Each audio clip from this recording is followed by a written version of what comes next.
Идните судии и обвинители не мораат да имаат просечна оценка над 8 од правните студии за да се запишат на академијата. Ваквото решение во новиот закон се предлага поради различниот квалитет и невоедначените оценки на големиот број правни факултети во земјата. Имаме нестандардизирани високообразовни установи по однос на она што значи, например, осмица или десетка на еден факултет наспроти осмица и десетка на друг правен факултет. Тоа е нашата реалност од која што не можеме да избегаме, а тука ја читаме експлицитно. Вакви се стратешките препораки на странските експерти, објаснува директорката на академијата. Од адвокатската комора го критикуваат решението Министерството за правда да има свој представник. Директно мешање и обид за влијание од страна на извршната во судската власт.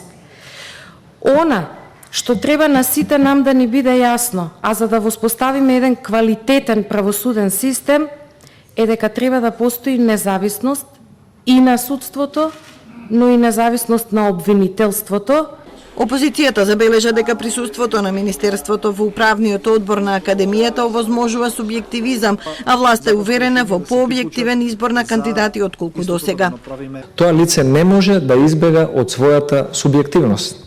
Барем не во околностите во кои што ние се наоѓаме со нашиот степен на политичка култура, клиентелизам, непотизам, влијание на интересни групи. Затоа цениме дека објективноста при оценувањето, доминацијата на бодовите кои што се даваат или добиваат на објективен начин е многу подобра. Токму во спротивна насока се оди. Како да дојдеме во ситуација на целосно објективизирање преку јасни, конкретни критериуми кои што не можат и кои што ќе бидат цело време мониторирани, за да просторот на влијание и манипулација се стесне.